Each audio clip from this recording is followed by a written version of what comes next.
حدیث شریف میں ہے کہ جب آخری عشرہ شروع ہوتا تو نبی کریم صلی اللہ علیہ وسلم اللہ تبارک و تعالیٰ کی عبادت اور اس کے ذکر کے لیے کمر بستہ ہو جاتے تھے۔ سبحان اللہ۔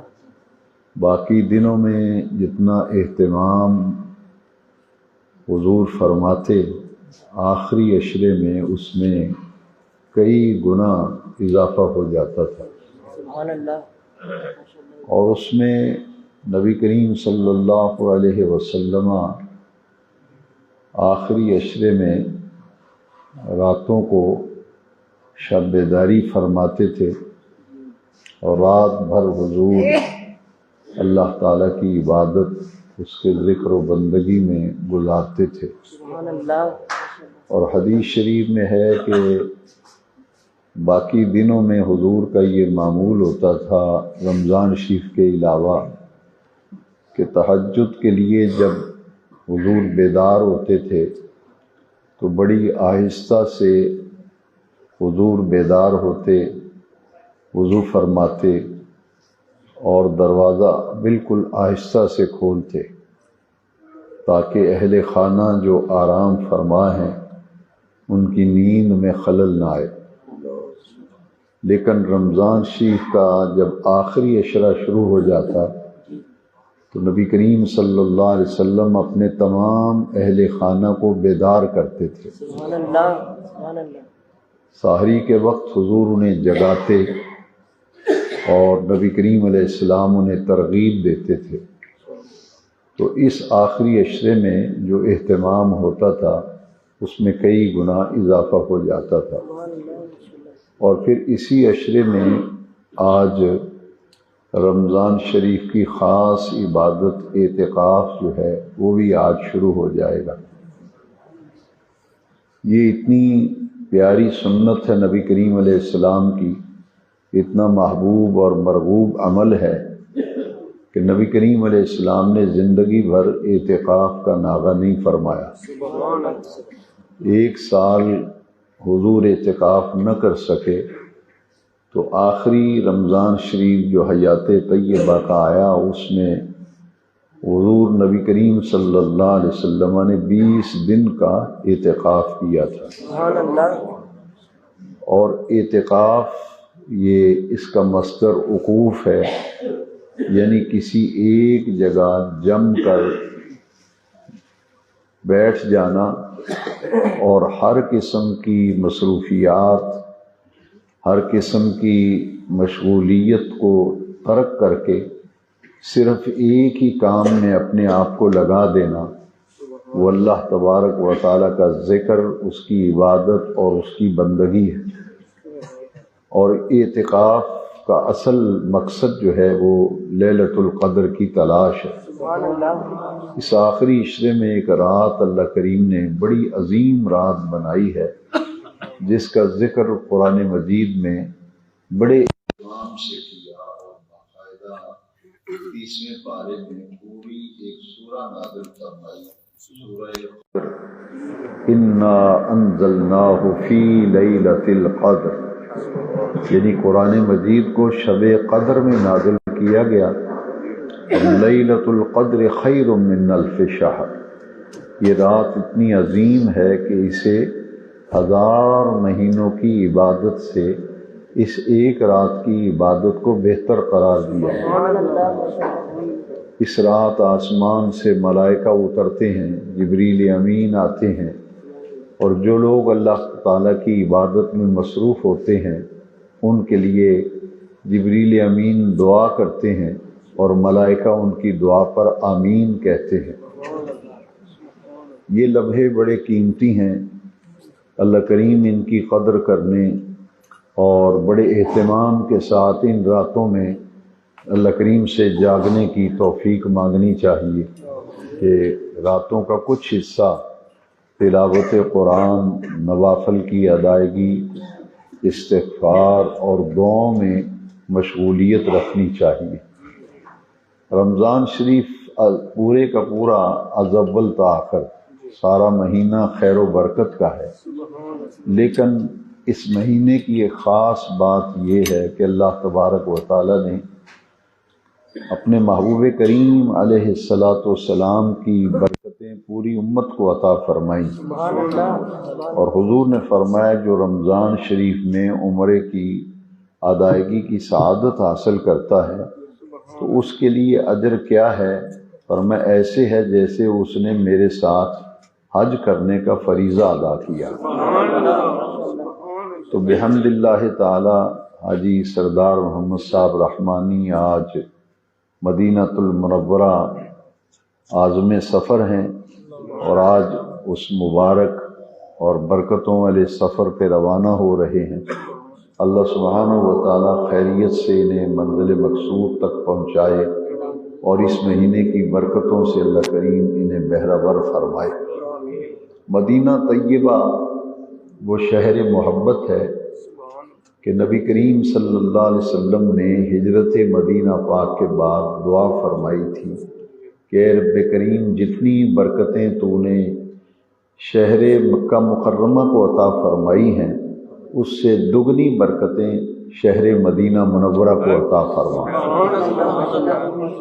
یہ حضور کا مسکن ہے، حضور کا مبارک شہر ہے، اور جہاں 70,000 ملائکہ صبح کو حضور کے روضہ اطہر پہ حاضری دیتا ہے، اور شام تک وہ اپنے پروں سے حضور کے روضہ اطہر کا احاطہ کرتے ہیں، اور شام تک وہ حضور کی بارگاہ میں درود و سلام کے نذرانے پیش کرتے ہیں، اور جب شام ہوتی ہے تو وہ 70,000 ملائکہ رخصت ہو جاتے ہیں، نئی جماعت 70,000 ملائکہ کی آ جاتی ہے، اور وہ صبح تک حضور کی بارگاہ میں درود و سلام کا نذرانہ بھی پیش کرتے ہیں، اور اپنے پروں سے روضہ اطہر کا احاطہ بھی کرتے ہیں۔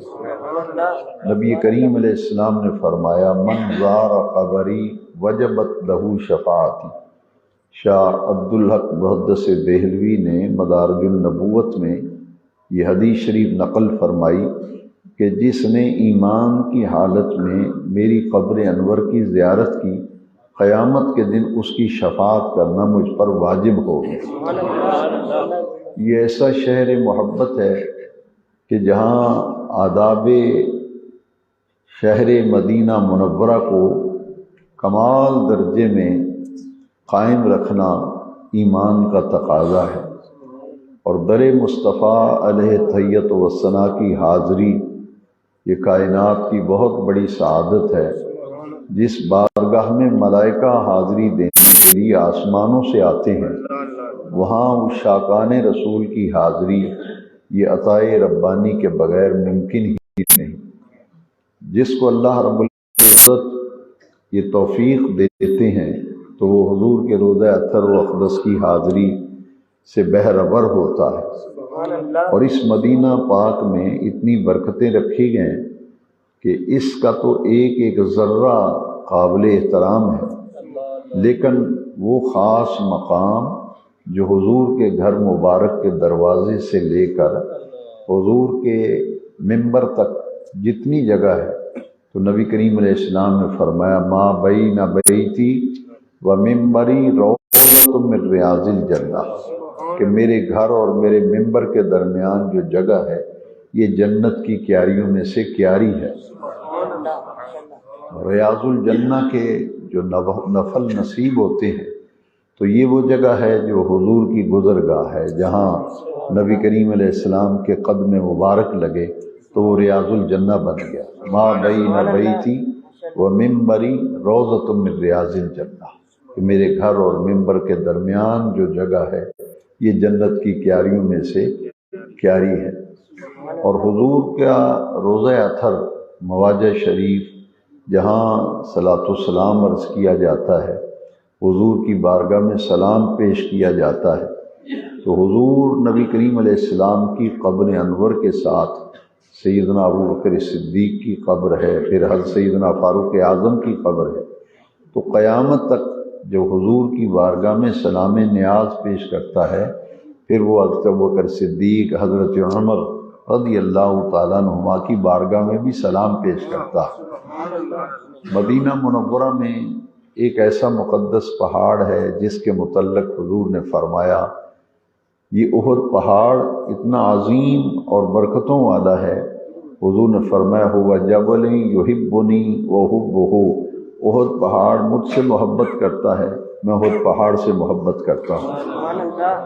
اور اسی جبل احد کے دامن میں سید الشہداء ام رسول اللہ حضرت سیدنا امیر حمزہ رضی اللہ تعالیٰ عنہ جو والی مدینہ منورہ ہیں، ان کی قبر انور، ان کی لحد انور ہے. اسی میدان احد میں غزوہ احد ہوا تھا جس میں حضرت سیدنا امیر حمزہ رضی اللہ عنہ شہید ہوئے تھے.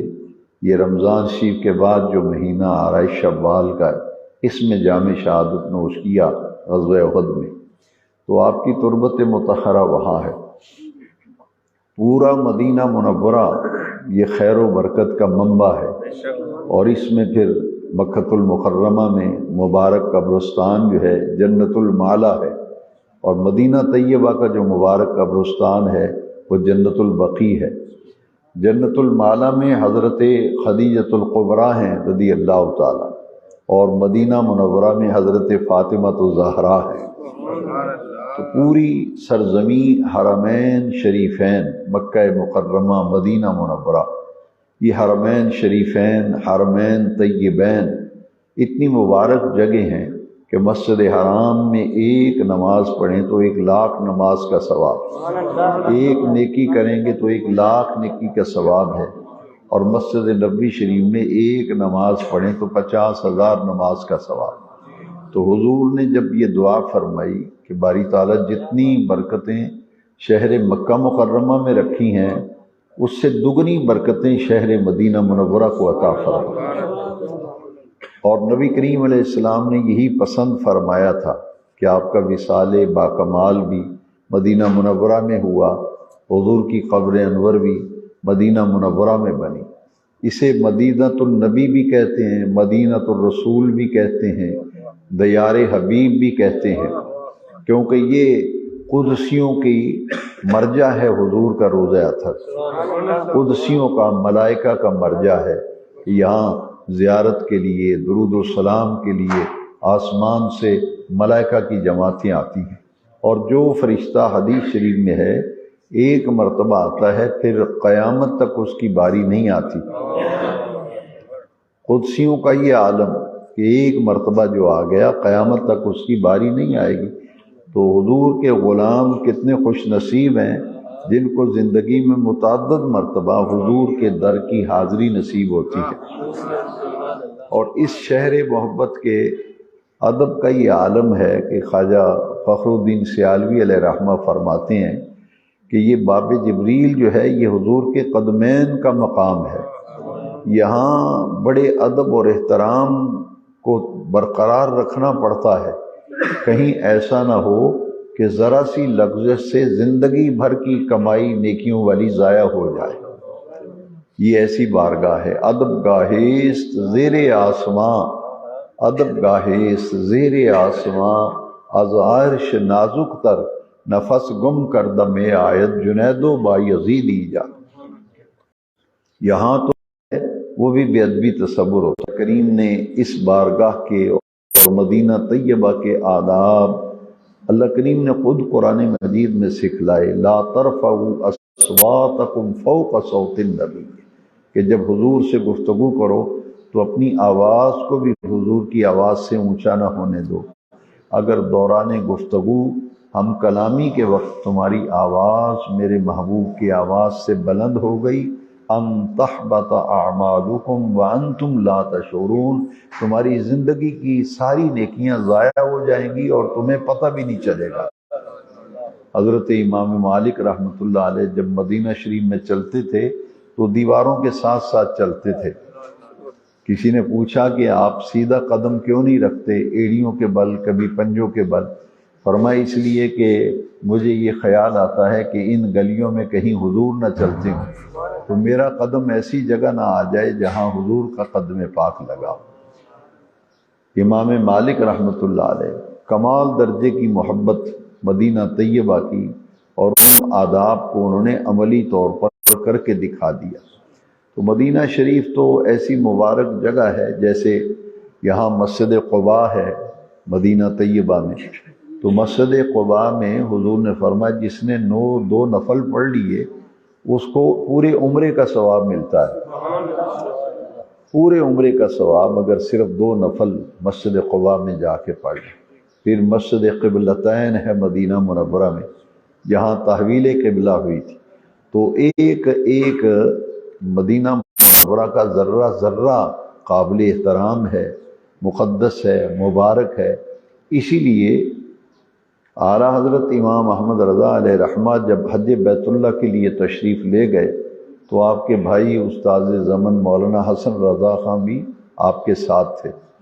جب آپ گئے تو ایک کانٹا امام کے پاؤں میں چبھ گیا، کانٹا جب چبھا تو امام احمد رضا نے اس کانٹے کو نکالا اور نکال کر پہلے بوسہ دیا، بوسہ دے کر کے اس کانٹے کی نوک جو ہے اپنے دل کے اوپر رکھ لی، اور اسی طرح کمرے میں تشریف لے آئے۔ تو آپ کے بھائی جو ہیں بڑے بلند پایا شاعر تھے استاد زمن مولانا حسن رضا، انہوں نے اس کی منظر کشی اپنے کلام میں کی ہے کہ بھائی جان کے پاؤں میں کانٹا چبھا، انہوں نے نکالا، چوما اور قلب پہ رکھ کر، تو آنکھوں میں آنسو بھی تھے، تو انہوں نے ان اشعار میں اس کا پورا نقشہ کھینچا ہے کہ گویا بھائی جان کہہ رہے ہیں اے خار صحرائے نبی، اے خار صحرائے نبی، پاؤں سے تیرا کیا کام، آ میری جان میرے دل میں ہے رستہ تیرا۔ اس سے اندازہ لگائیں کہ اگر امام مدینہ منورہ کے کانٹے کا اتنا احترام کرتے ہیں تو پھر مدینہ منورہ کی وہ مقدس جگہیں، وہ در و دیوار، وہ مسجد نبی شریف، وہ ریاض الجنہ، وہ جنت البقیع شریف، وہ مواجہ شریف، اس کی تو ایک ایک جگہ اصحاب صفہ کا چبوترا دیکھ لیں، باب جبریل دیکھ لیں، قدمین شریفین دیکھ لیں، تو اس کا تو ایک ایک ذرہ قابل احترام ہے، اور اس کے ادب و احترام کو قائم رکھنا ایمان کا تقاضا ہے۔ اور ہمارے ایک بہت بڑے شاعر گزرے ہیں ظہوری صاحب، وہ جب مدینہ شریف گئے تو انہوں نے حضور کے گنبد پر پہلی نظر پڑی اور میناروں پر پہلی مرتبہ جب گئے تو انہوں نے محبت میں آ کے کہا جب مسجد نبوی کے مینار نظر آئے، اللہ کی رحمت کے آثار نظر آئے، اور جب واپس آنے لگے تو فرمایا بس یاد رہا اتنا سینے سے لگی جالی، پھر یاد نہیں مجھ کو کیا کیا انوار نظر آئے۔ تو شہر محبت، تو اعلیٰ حضرت فرماتے ہیں حرم کی زمین اور قدم رکھ کے چلنا، حرم کی زمین اور قدم رکھ کے چلنا، سر کا موقع ہے وہ جانے والے۔ حضور کے روضہ اطہر پہ جب سیدی اعلیٰ حضرت گئے تو آپ کی بڑی تمنا تھی کہ حضور کی زیارت ہو، تو نبی کریم صلی اللہ علیہ وسلم نے امام احمد رضا علیہ رحمہ کو حالت بیداری میں اپنا دیدار عطا کیا، تو پھر آپ نے وہ تاریخی کلام لکھا، آپ فرماتے ہیں پیش نظر وہ نو بہار، سجدے کو ہے دل بے قرار، ہاں روکیے سر کو روکیے یہی امتحان ہے۔ تو یہاں گنبد خضرا پہ جو نظر پڑتی ہے، دیکھیے نا، گنبد خضرا پہ جو نظر پڑتی ہے، عارف لوگ کہتے ہیں کہ بندے کا باطن پاک ہو جاتا ہے، بندے کا باطن پاک ہو جاتا ہے، اور اس کا ایک ایک ذرہ ذرہ قابل احترام ہے، تقدس معاب ہے۔ جتنی محبت ہوتی ہے اتنا ہی اللہ تعالیٰ احترام اور ادب نصیب فرماتا ہے۔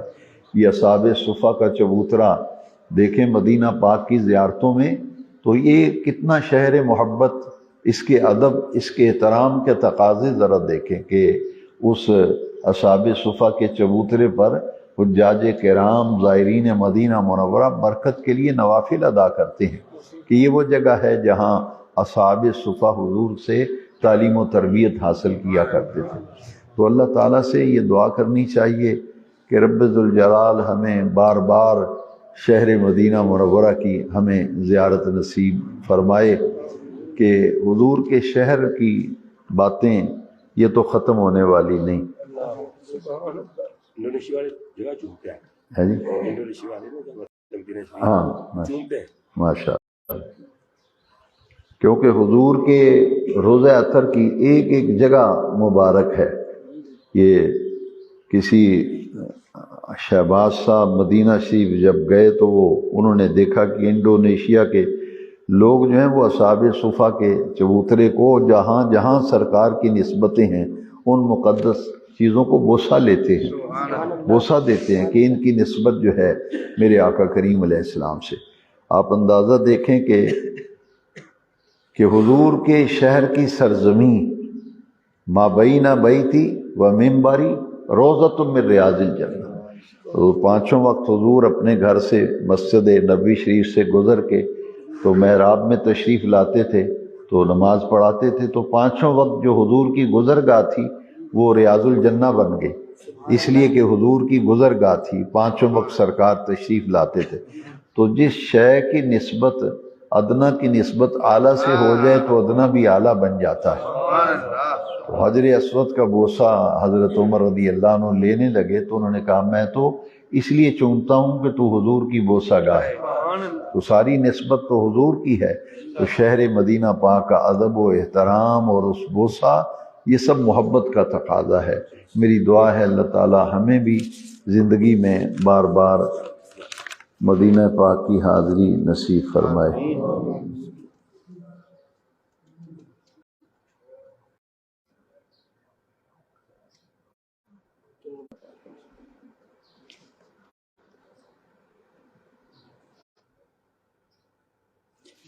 یہ سوال کسی نے بھیجا ہے کہ سونا جو ہے اس کا نصاب 7.5 تولہ ہے، اگر کسی آدمی کے پاس سونا اس سے کم ہے اور نقد رقم تقریباً 10 لاکھ ہے تو زکوٰۃ کیسے ادا کرنی ہے؟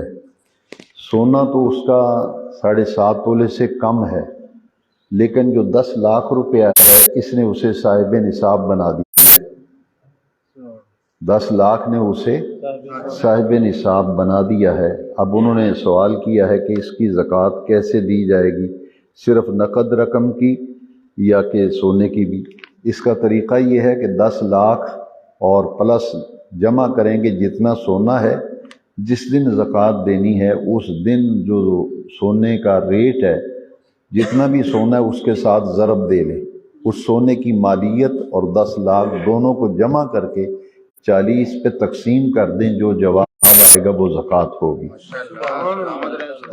اسی طرح اگر 7.5 تولے سونا ہے اور پیسے تھوڑے ہیں کہ ان پہ زکوٰۃ نہیں ہے تو پھر سونے نے اسے صاحب نصاب بنایا۔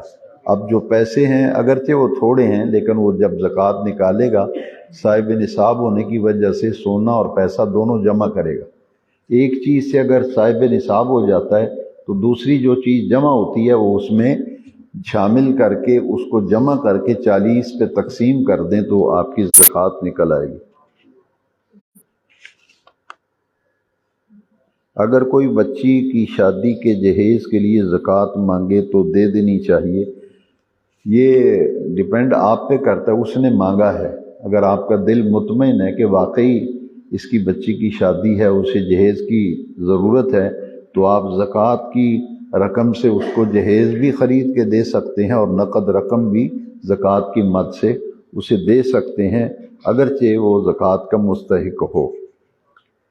دین اسلام میں جہیز لینے اور دینے کی ممانعت ہے، اس کی وضاحت کر دیں۔ کہیں بھی ممانعت نہیں ہے، دین اسلام میں جہیز دینے کی کہیں بھی ممانعت نہیں، منع نہیں کیا گیا۔ نبی کریم صلی اللہ علیہ وسلم نے سیدہ زہرا پاک کو جب رخصت کیا تھا تو حضور نے ضرورت کی اشیاء پر مشتمل جہیز دیا تھا۔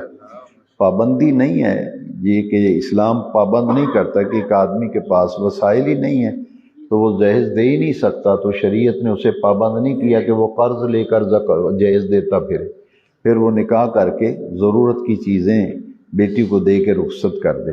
لیکن جہیز دینے کی ممانعت جو ہے نہ قرآن میں ہے نہ حدیث میں ہے، ممانعت تو نہیں ہے۔ اسراف سے بچنا چاہیے، اتنا جہیز ضرور دینا چاہیے کہ بیٹی کی جو ضرورت کی استعمال کی چیزیں ہیں، وہ تحفہ ایک ہوتا ہے کہ والدین گھر سے رخصت کرتے ہیں تو انہیں تحفے دے کر گھر سے رخصت کرتے ہیں، ممانعت جو ہے اس کی کہیں بھی نہیں ہے۔ ناز شریف پڑھیں گے ماشاء اللہ۔ ہے۔